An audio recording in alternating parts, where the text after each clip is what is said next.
Praise the lord. ತೋಬಿತನ ಗ್ರಂಥ ಅಧ್ಯಾಯ 7 ವಚನ 18ರಲ್ಲಿ ದೇವರ ವಾಕ್ಯ ಹೇಳ್ತದೆ, ಮಗಳೇ ಎದೆಗುಂದಬೇಡ, ಪರಲೋಕದ ಸರ್ವೇಶ್ವರ ನಿನ್ನ ದುಃಖವನ್ನ ಆನಂದವಾಗಿ ಮಾರ್ಪಡಿಸಲಿ, ಮಗಳೇ ಹೆದರಬೇಡ ಎಂಬುದಾಗಿ. ಪ್ರಿಯರೇ, ಇಂದು ನಾವು ನೋಡುವಂತ ಎಷ್ಟೋ ಜನಗಳು ಎದೆಗುಂದಿ ಹೋಗಿರ್ತಾರೆ. ನೋವು, ವೇದನೆ, ಕಷ್ಟ, ಹಿಂಸೆ, ಬಾಧೆಗಳಲ್ಲಿ ಸಿಲುಕಿಕೊಂಡು ನಲಗುತ್ತಿರುವಂಥ ವ್ಯಕ್ತಿಗಳನ್ನು ನಾವು ಕಂಡಾಗ ನಾವು ಅವರಿಗೆ ಒಂದು ಆಶ್ವಾಸನೆಯ ನುಡಿಯನ್ನು ನುಡಿಯೋಣ. ದೇವರು ನಿಮ್ಮ ಜೊತೆಯಲ್ಲಿದ್ದಾರೆ, ದೇವರು ನಿಮ್ಮನ್ನು ಪ್ರೀತಿಸ್ತಾರೆ, ಯೇಸು ನಿಮ್ಮ ಜೊತೆಯಲ್ಲಿದ್ದಾರೆ. ಲೋಕವೆಲ್ಲ ನಿಮ್ಮನ್ನು ಕೈ ಬಿಟ್ಟರು, ನನ್ನ ಯೇಸು ನಿಮ್ಮನ್ನು ಕೈ ಬಿಡುವುದಿಲ್ಲ. ದೇವರು ನಿಮ್ಮನ್ನು ಎಲ್ಲ ಇಕ್ಕಟ್ಟಿನ ಪರಿಸ್ಥಿತಿಗಳಿಂದ ಬಿಡುಗಡೆಗೊಳಿಸ್ತಾರೆ, ನಿಮ್ಮ ದುಃಖವನ್ನು ಆನಂದವಾಗಿ ಮಾರ್ಪಡಿಸ್ತಾರೆ.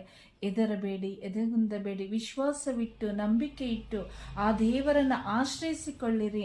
ಆ ಪರಲೋಕದ ದೇವರು, ಇಹಪರಗಳನ್ನು ಸೃಷ್ಟಿ ಮಾಡಿದಂಥ ಸೃಷ್ಟಿಕರ್ತನಾದ ದೇವರು ನಿಮ್ಮ ಎಲ್ಲ ಕೊರತೆಗಳನ್ನು ನೀಗಿಸಿ ನಿಮ್ಮಲ್ಲಿ ಆನಂದ, ಸಂತೋಷ, ಸಮೃದ್ಧಿ, ನೆಮ್ಮದಿ, ಆರೋಗ್ಯ, ಆಯಸ್ಸನ್ನು ಕರುಣಿಸಿ ಅವರು ನಿಮ್ಮನ್ನು ಅನುಗ್ರಹಿಸುವರು ಎಂಬ ಆ ಒಂದು ಅಭಯದ ನುಡಿಗಳನ್ನು ನುಡಿಯುತ್ತಾ ಅವರನ್ನು ಸಂತೈಸುವ ಒಂದು ಕಾರ್ಯದಲ್ಲಿ ನಾವು ಭಾಗಿಯಾಗುತ್ತಾ ಪ್ರತಿಯೊಬ್ಬರಿಗಾಗಿ ನೊಂದಂತ ಎದೆಗುಂದಿರುವ ಪ್ರತಿಯೊಬ್ಬರಿಗಾಗಿ ಪ್ರಾರ್ಥಿಸುತ್ತಾ ಈ ದಿನದಲ್ಲಿ ಪ್ರತಿಯೊಬ್ಬ ನೊಂದ ವ್ಯಕ್ತಿಗಳನ್ನು ದೇವರ ಸಂತೈಸಿರಿ ಎಂಬುದಾಗಿ ಪ್ರಾರ್ಥಿಸುತ್ತಾ ನಾವು ಜೀವಿಸೋಣ. Praise the lord. ಅಲ್ಲಲ್ಲಿ